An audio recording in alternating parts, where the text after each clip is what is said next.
everyone. So today I'm going to be doing a smoky eye. It's kind of a grayish green combination, and then it's got this really pretty, hope you can see it in the camera, it's like iridescent green underneath, which I think looks really pretty with like a smoky look on top. And this, if everything goes well, is going to be my first in a series of smoky eyes, and then maybe later do like a bright series, summer series, fall, what have you.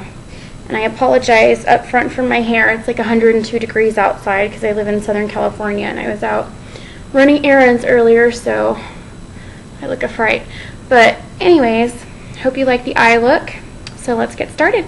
I've just gone ahead and primed my eye with MAC paint in Untitled, which works on my skin tone because I have really fair skin. And they actually tried to convince me to switch to the Painterly paint pot, which I found to be just way too pink, and it didn't have a real natural, flesh tone color on it for me. So I just went back to Untitled, but you're free to use any kind of base that you want. A lot of people like the Urban Decay primer potion, and there's one from Too Faced, and there's a lot of different kind of primers you can use. Just anything to help make your eyeshadow stay a lot longer and make the pigment and the eyeshadow stick. So the first item I'm using on my eyes, after of course the primer, is L'Oreal Hips Cream Shadow Paint in Steely.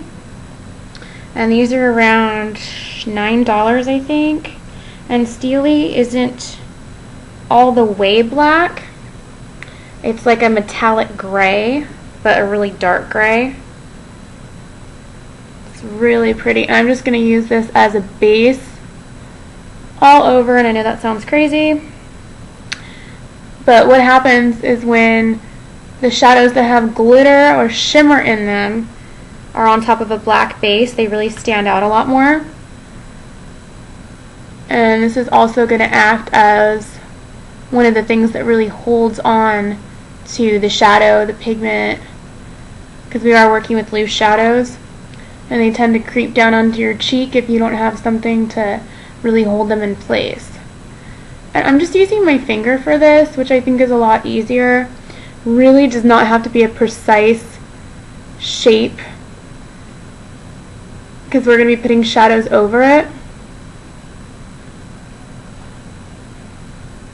So I just do kind of like a half moon on my eye. But then I'm going to do a little bit more on the outer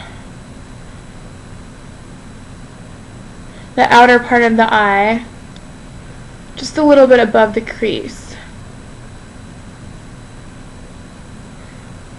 And like I said, it really does not have to be precise. I mean, you don't want to be like finger painting on your eye. Big swirls of black. So I guess kind of precise, but no harsh lines.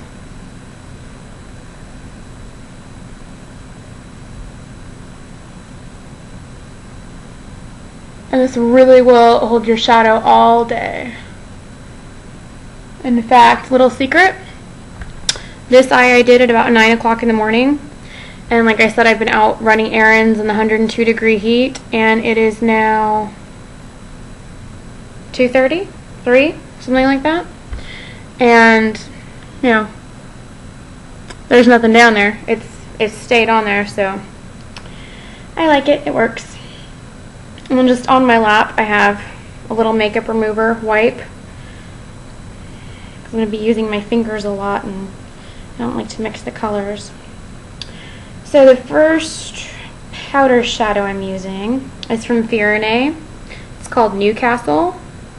And they come in these little pots. I think you get a quarter of a teaspoon for $1.75, something like that, on Fyrinnae's website. And I'm going to make sure to put that link in the sidebar. And this color is really gorgeous. You see it in the lid. Actually, probably in the pot would be a little bit better. I don't want to fall all over my computer. And I'll do a little swatch for you as well.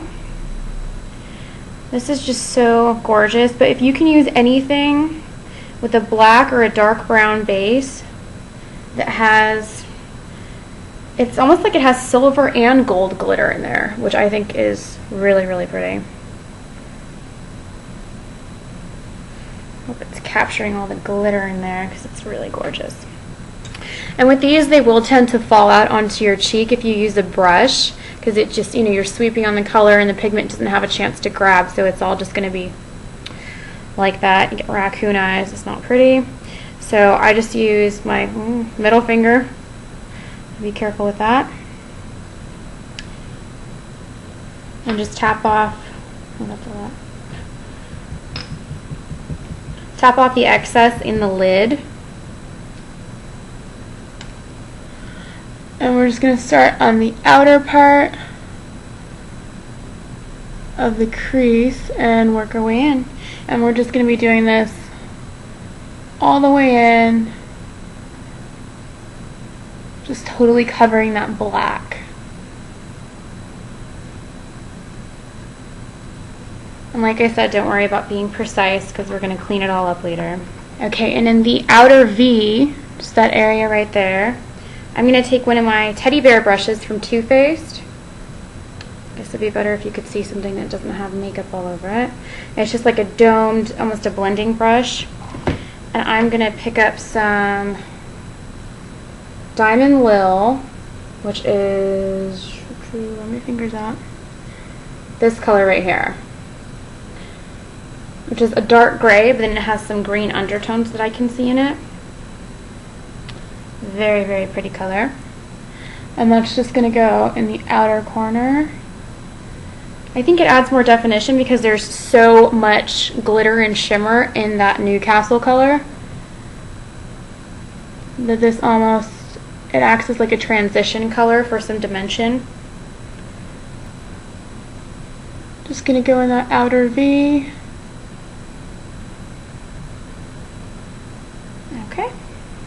Okay, so next I'm going to be lining my top lid with MAC Fluid Line and Black Track.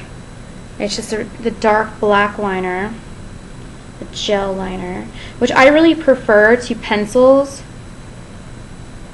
and liquid just because for me it's a lot easier. You get a better, smoother line. I don't know. It takes a little while to master it, to be able to get a really straight, smooth line. But once you do, I mean, it's so much better, at least in my opinion, than pencils, which can kind of drag and pull on the eye. So I just hold my lid kind of taut, which you're not supposed to do, but I do it.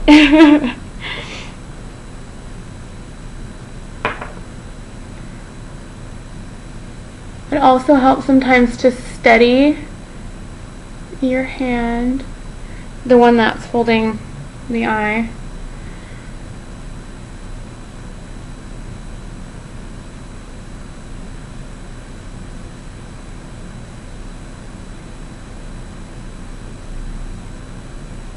Just go all the way in, touch back up, and no, it doesn't have to be perfect.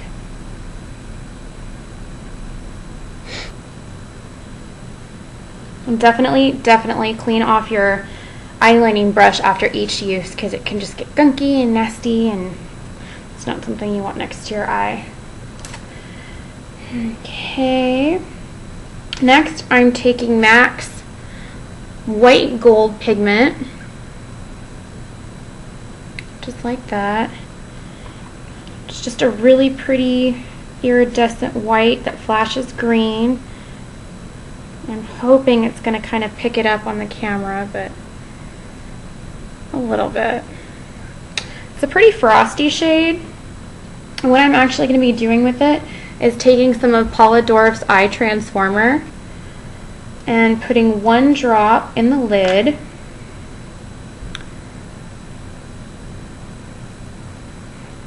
And now this will turn into an eyeshadow base, just like a sticky thing.